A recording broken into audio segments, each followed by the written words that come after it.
दोस्तों, आज तक आपने कई सारी अमेजिंग चीजों की डिस्कवरीज के बारे में सुना होगा जिनका जिक्र इतिहास की किताबों में कहीं ना कहीं मिलता है। लेकिन ऐसा नहीं है कि इतिहास की किताब में लिखी हर बात सच हो। और अगर अब भी आपको इस बात पर विश्वास नहीं है तो चलिए, क्योंकि आज हम आपको कुछ ऐसी ही खोजों के बारे में बताने वाले हैं जो आपको तो ठीक पर पूरे इतिहास को भी हिला कर रखे हुए है। तो अगर आप ऐसी ही इतिहास बदल कर रख देने वाली डिस्कवरीज के बारे में जानना चाहते हैं तो वीडियो को पूरा अंत तक जरूर देखें। तो चलिए शुरू करते हैं आज की इस मजेदार वीडियो को। नंबर 10। दोस्तों, चलिए इस वीडियो की शुरुआत हम एक क्वेश्चन के साथ करते हैं कि आखिर ह्यूमन स्पीशीज कितनी ज्यादा पुरानी है। तो आप में से ज्यादातर लोगों का जवाब होगा 10 या फिर 20,000 साल पुरानी। लेकिन यूएसए की मैकॉपिन काउंटी में साल 1862 में एक खोज की गई थी जिसने अब तक सभी को चौंका के रखा हुआ है। असल में वहां से एक ह्यूमन स्केलेटन को खोजा गया था जो कोल बेड के अंदर 2 फीट नीचे दबा हुआ था। अगर दूसरे शब्दों में बात करें तो इसे जमीन से 90 फीट की गहराई पर खोजा गया था। और जब इसे खोजा गया था तब इस स्केलेटन की बोन्स ब्लैक क्रस्ट की पतली लेयर से ढकी हुई थी। अब अगर आप सोच रहे हैं कि इसमें ऐसा क्या खास है, तो आपको बता दें कि इस स्केलेटन को जिस कोल के पास से खोजा गया था वो कोल आज से 286 मिलियन सालों से भी ज्यादा पुराना है, जिसका मतलब कि वो बोन्स भी उसी समय की होंगी। हालांकि अगर ऐसा है कि वो बोन्स 286 मिलियन साल पुरानी है तो इसका मतलब कि हमारी किताबों में लिखा इतिहास पूरी तरह गलत है। वैसे आपका इसके बारे में क्या मानना है, हमें कमेंट करके जरूर बताएं।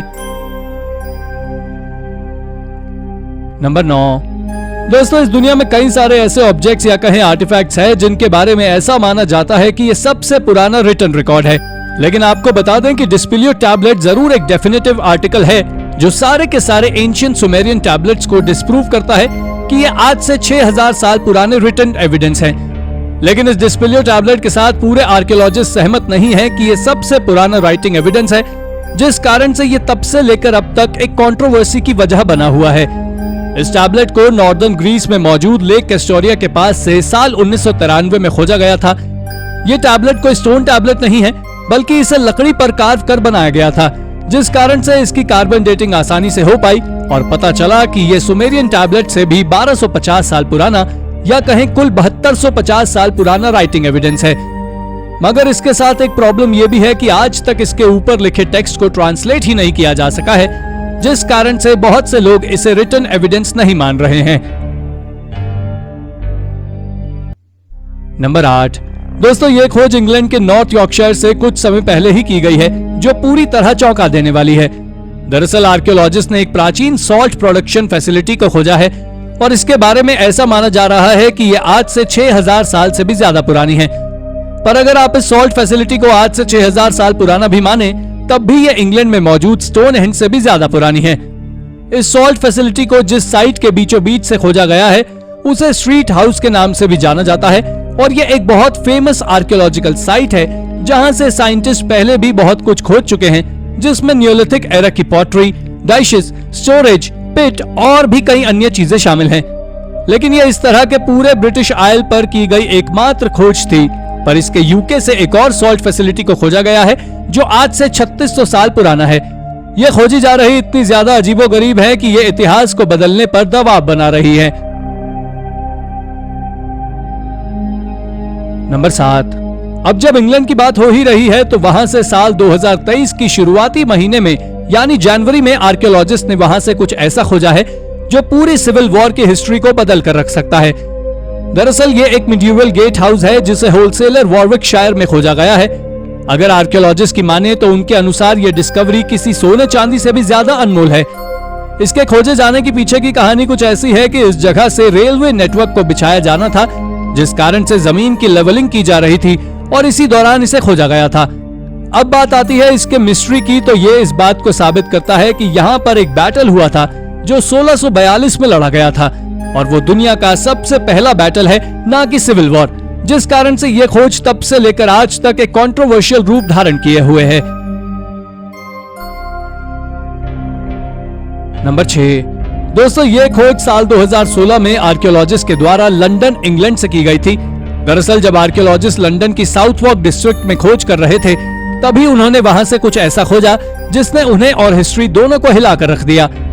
असल में उन्होंने वहां से 2 ऐसे स्केलेटन को खोजा था जो चाइनीज ओरिजिन से बिलोंग करते थे।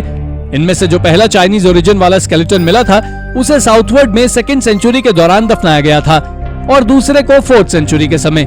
इस खोज से ये पता चलता है कि असल में जिन्हें इतिहास में दुश्मन बताया गया था यानी चाइनीज और रोमन्स कभी भी दुश्मन थे ही नहीं, बल्कि ये एक बहुत अच्छे दोस्त थे और जो एक दूसरे के साथ व्यापार करते थे। इसके साथ ही वेगनारी इटली से भी एशियन स्केलेटन को खोजा जा चुका है, जो वाकई काफी ज्यादा शॉकिंग डिस्कवरी है। हालांकि जो भी हो, पर अभी तक साइंटिस्ट पूरी तरह इस बात का पता नहीं लगा सके हैं कि आखिर ये स्केलेटन्स कैसे वहां तक पहुंचे। नंबर 5, दोस्तों कभी कभी किसी आर्कियोलॉजिकल डिस्कवरीज इतनी ज्यादा मिस्टीरियस होती हैं कि साइंटिस्ट भी उनके बारे में जानकर शॉक हो जाते हैं। और एक ऐसी ही खोज है ग्वेनो लाइनस, जिसके बारे में शायद आपने पहले सुना होगा क्योंकि ये कुछ ज्यादा ही फेमस है। आपको बता दें कि इस ग्वेनो लाइनस को पूरे एंशिएंट वर्ल्ड का सबसे बड़ा आर्ट माना जाता है। इसके साथ ही ये एंशिएंट मेसोपोटामिया में खोजा गया इस प्रकार का सबसे पहला ऑब्जेक्ट भी है। एक्सपर्ट्स का कहना है कि इसे आज से 5000 साल पहले किसी मास्टर या कहें एलीट लेवल आर्टिस्ट ने कार्व किया होगा, जो इसे वाकई सबसे बड़ी खोजों में से एक बनाता है। नंबर 4, इसके पहले हमने आपको डिस्पिलियो स्टोन के बारे में बताया, जिसका रहस्य आज तक कोई नहीं सुलझा सका है। लेकिन अब आप इस चाइनीज कार्विंग को देखिए जो काफी ज्यादा पुरानी है, यानी आपकी सोच से भी ज्यादा। दोस्तों ये कार्विंग्स चाइना की निंगजिया हुई ऑटोनॉमस रीजन में मौजूद है और इस जगह को डमाटी भी कहा जाता है, जो बाइशन माउंटेन के पास ही मौजूद है। आपको जानकर आश्चर्य होगा कि इस जगह करीब 10,000 से भी ज्यादा रॉक कार्विंग्स मौजूद है, जो सबको अचंभित किए हुए है, क्योंकि आज तक कोई ये पता नहीं कर पाया है कि इसे किसने बनाया था।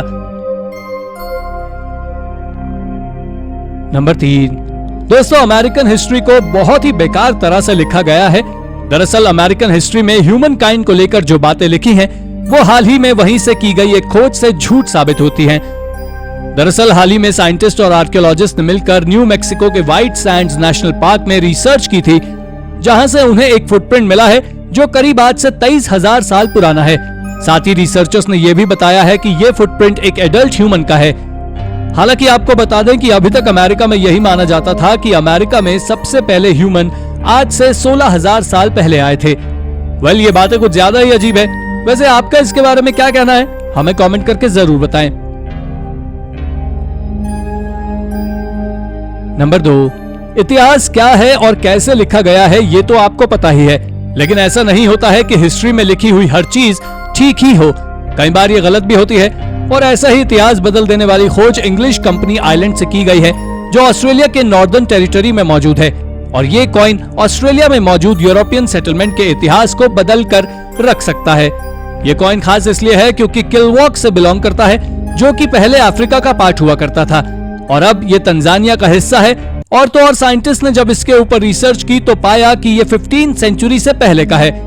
लेकिन ये बात आज तक मिस्ट्री बनी हुई है कि आखिर ये कॉइन ऑस्ट्रेलिया तक कैसे पहुंचा।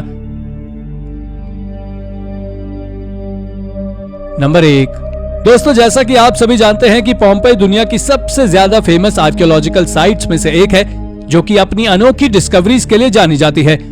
असल में इस सिटी में 79 AD तक सब बिल्कुल ठीक था, लेकिन 79 AD के बीच में वहां एक बहुत भयानक वोल्केनिक इरप्शन हुआ और पोम्पेई के साथ साथ हरक्यूलेनियम भी पूरी तरह तबाह हो गया। लेकिन आपको बता दें कि यह इसका मुख्य कारण नहीं है, लेकिन जिस माउंट वर्सस से वोल्केनो इरप्ट हुई थी वो एक कंट्रोवर्शियल कारण जरूर है। बात कुछ ऐसी है कि साल 2018 में पोम्पेई में चारकोल से लिखा हुआ एक मैसेज खोजा गया था, जो बताता है कि यह कैटास्ट्रोफ अक्टूबर 79 AD में हुई थी, जबकि इसके पहले तक सभी को लगता था कि ये अगस्त 79 AD में हुआ था और किताबों में भी यही लिखा हुआ है। तो दोस्तों ये थी हमारी आज की वीडियो। अगर आपको हमारी ये वीडियो पसंद आई हो तो हमें कमेंट करके जरूर बताएं और वीडियो को एक लाइक और चैनल को सब्सक्राइब करना बिल्कुल ना भूलें। धन्यवाद।